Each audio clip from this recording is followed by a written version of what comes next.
예, 돈돌의 마이북. 오늘은 폴 오스터의 달의 궁전이라는 소설을 가져왔습니다. 오. 약간 왠지 SF 한 같은 느낌. 달의 궁전? 네. 아, 제목은 그런데요. 전혀 SF는 아니고 조금 고전에 가까운 소설이죠. 폴 오스터는 되게 유명한 사람이잖아요. 야, 처음 들어보는데. 나 오늘 처음 들어. 폴 오스턴. 폴 오스틴 폴 맥카트니만 합니다. 나는. 그러니까. 폴 맥카트니. 아우두야. 오스턴 파워는 오스틴.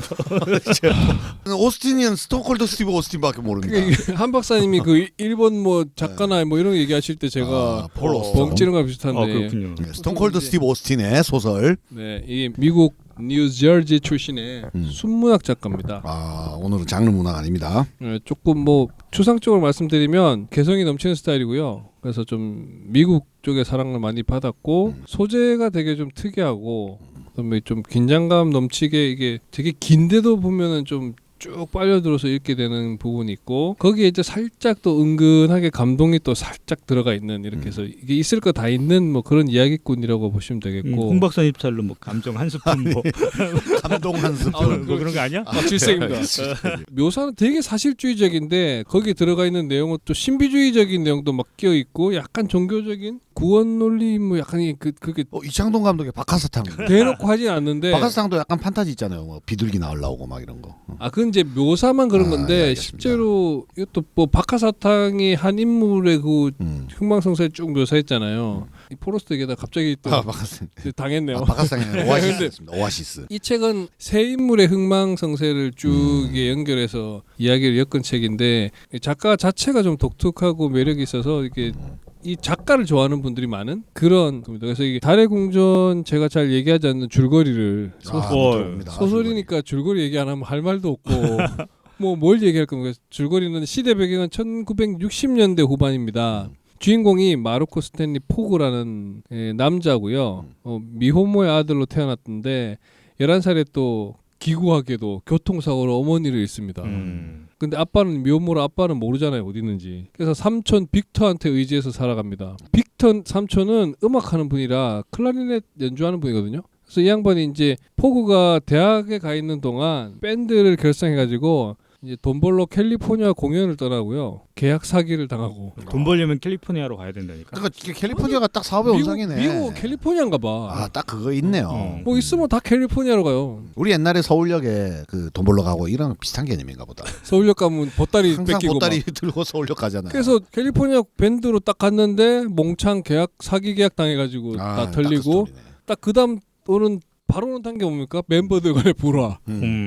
뭐 이래가지고 게다가 뭐 이상한 거 뭐 팔로 다니고 이름이 하다가 호구라고 그러지 않았어?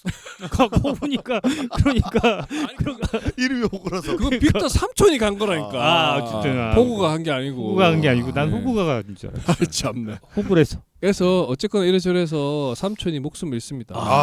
비극이네. 비극. 아니 이번에 그렇게 다 얘기해도 되는 거야. 예. 이게 뭐 언제적 나온 건데 이게. 그리고 어차피 얘기해줘도 안 읽을 건데 뭐. 소개해줘도 안 읽는. 어차피 안 읽을 건데 뭐. 그리고 이거 책 소개란에 다 있습니다 이게. 클라리넷을 전당포에 맡겨가지고 이렇게 하다가 결국은 이제 시신 그 챙기고 이게 장례하려면 가야 되잖아요. 포구밖에 없으니까 포구가 가서 이제 클라리넷 찾아오고 뭐 이렇게 하면서 이제 장례식 하고 하면서 그나마 포구가 갖고 있던 돈 다 털리고 거지 깽깽이가 되는 뭐 이런 상황이었는데 그 빅터 삼촌이 유산으로 클라리넷 한 개가 찾아온 거 하나 그다음에 책 1492권을 남겼습니다. 책을 그렇게 많이 남긴 거예요? 엄청 힘들었겠죠 책 옮겨가느라고. 그러니까 책이 근데 무겁잖아. 책이 1000권이 넘어도 그 별로 큰 재산이 안 될 것 같은데. 안 되죠. 그래서 이 빅터가 삼촌에 대한 애도인지 뭐 미안함인지 모르겠지만 이런저런 마음으로 그 책을 전부 읽어요 하나씩. 그래서 어쨌건 이 책 때문에 이 어떤 그 지식도 쌓이고 내면이 단단해지는 그 계기가 되긴 합니다. 근데 이제 먹고 살아야 되잖아요.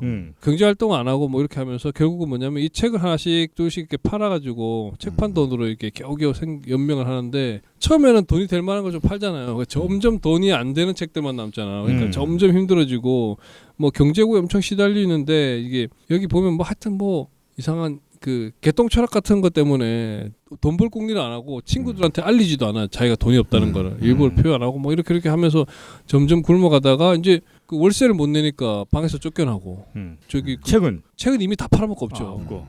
이제 나중에는 안 사가겠다 하는 책만 남았던 거고 그건 이제 따로 처분한 거고 그리고 이제 공원 같은 데서 이제 노숙처럼 이렇게 생활하면서 공원에서 만난 사람들이 조금씩 음식물 주고 뭐 어쩌고저쩌고 이런 참 그지 같은 일들이 막 벌어지고 그러다가 결국은 이제 극한에 몰려가지고 이제 무기력하게 거의 죽을 뻔하는데 그때 이제 그 친구 진모랑 키티 우라는 중국계 여성에 의해서 발견돼서 살아나고 이 여자의 어떤 그 지속적인 사랑 뭐 이런 것도 되게 중요하긴 한데 소설에서 중요하긴 한데 거기까지 얘기하면 되게 길고 그래서 이 포구가 엉뚱한 짓 하는 이 부분이 되게 그 읽다 보면 기가 차고 막 답답한데도 되게 묘한 매력이 있어요. 이러면서 읽게 되는 그런 남성들의 뭔가 지금 우리 정도 나이 때면 이게 읽을 때 뭔가 묘한 그 자극하는 게 있거든요. 이게 저런 뭐지? 짙은 페이소스. 페이소스와 뭐 허무주의 약간 이런 거 있잖아요. 막 이상한 게 내가 저렇게는 못 살겠지만 저럴 수 있지 뭐 이런 게 막 되게 자극돼서 매력이 되게 있더라고. 그리고 그러면서 얘가 노인 어떤 눈이 안 보이는 노인 에핑을 돌보는 일을 하게 돼 나중에 도움을 받아서 조금 이제 기사회생에서 근데 뭐 이게 이제 뭐 어차피 저는 다 스포하니까 이 노인 에핑은 결국 나중에 보면 정확하게 얘기는 안 나오지만 포구의 이제 할아버지죠 실제로는. 그래서 포구가 이제 눈이 안 보인다 이러면서 뭔가를 계속 묘사해봐라 이렇게 하거든요. 그 가장 효율적이고 정확하고 문학적인 묘사를 계속 훈련을 시켜요. 막 이렇게 물어보면서 이렇게 대답해야지, 뭐 이렇게 얘기해야지, 막 이렇게 하면서 막 가르쳐주고 하거든요. 그러면서 이제 문학적인 역량도 또 커지고 뭐 이렇게 하는데 어쨌거나 이 에핑이 예전에는 멀쩡했을 거 아닙니까? 이때 막 그 사막에 가서 막 여행을 펼치면서 뭐 모험을 하고 뭐 이런 내용을 막 나중에 뭐 얘기해 주는데 그 얘기가 또 엄청 재밌어요. 뭐 이렇게 뭐 뻘짓하고 이상한 짓 하고 막 그런 그 얘기가 쭉 이어지고 그 얘기를 하고 나중에 또 정확하게 나오진 않지만 또 아버지 솔로몬이라는 사람의 또 사막에서의 뭐 이런 여러 에피소드들이 또 나오거든요. 이런 것들이 쭉 나오고 그래서 그 3대에 걸친 세 남자의 그 인생 얘기인데 그게 이제 나와 아빠와 할아버지 얘기거든요. 그 사이에 이제 그 엄마 얘기도 막 엄청 나오고 뭐 이렇게 하면서 이 쭉 그 시대를 달리하는 세 남자의 점점점 이렇게 쇠퇴하고 망해갔다가 야 이거 우리나라- 토지네 토지. 우리나라 토지. 소설의 3대 뭐 이런 거잖아. 그러니까. 토지. 뭐. 대하 드라마인데. 근데 정확하게 뭐 내가 네 하랩이다 뭐 이렇게 나오진 않는데 어쨌거나 뭐 이거는 뭐 모를 수는 없는 야인 시대입니다. 예, 그래서 뭐 그런 내용이고 그래서 이 거기 또 보면 나오는 등장인물들이 다 아버지가 없어. 그러니까 아버지의 부재가 있다는 게 또 하나 특징이고요. 달의 궁전은 뭐냐면 그 포구가 이제 대학 가고 이렇게 혼자 살 때 힘들게 살 때 집 주변에 중국 음식점 이름이에요. 포구가 되게 의기소침해지고 힘들 때마다 그 달의 궁전 간판을 보고 서부로 떠난 빅터 삼촌을 떠올리면서 용기와 위안을 받는다. 뭐 이렇게 해서 이제 달의 궁전의 의미부여를 굳이 하죠. 우리한테는 동그라미 분식 같은 이름이네. 그렇죠. 그건 뭐 저는 진짜 동그라미 분식 진짜 우리 학교 앞에 있던 그렇죠. 그 김치볶음밥, 햄볶음밥이 진짜 맛있었는데 어쨌거나 이 달의 궁전을 보면 호밀밭의 파수꾼 아시죠? 많이 들어봤죠. 안 읽어보시죠? 읽어보진 않았습니다. 소설을 안 읽는다니까. 호밀밭의 파수꾼도 젊은 그 어린 홀든 콜필드가 이제 막 성장기에 막 혼란하고 공허하면서 이제 결국은 학교 때려치우고 돌아오는 것까지의 그 방황하는 짧은 그 순간을 다룬 책인데 이 책을 보면 호밀밭의 파수꾼의 콜필드가 떠오르거든요. 그래서 포구를 보면 호밀밭의 파수꾼은 1951년에 만든 소설이고 나온 소설이고 달의 궁전은 1989년 소설이에요. 그러니까 일종의 콜필드의 주인공 포구가 상위 호환 버전이다 이렇게 보시면 되고 얘기도 훨씬 풍성해지고 대신 인물은 좀 약간 오버랩이 되는 그런 느낌. 그래서 이제 하여튼 이 소설을 딱 읽다 보면은 뭔가 이게 제가 참 설명을 잘 못 드리지만 읽으면 일단은 재밌게 쭉 읽고 엄청 긴데도 다 읽어지면서 또 거기에 읽으면 계속 그런 게 있어.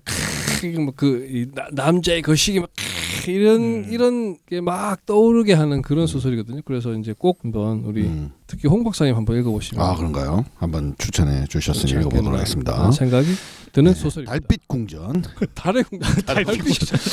달의 궁전이요. 나는 계속 호구가 계속 떠올라가지고. 폴 오스터 주인공 포구입니다. 호구 아닙니다. 포그입니다. 포그. 포그. 자, 예. 감사합니다. 한번 읽어보십시오. 감사합니다.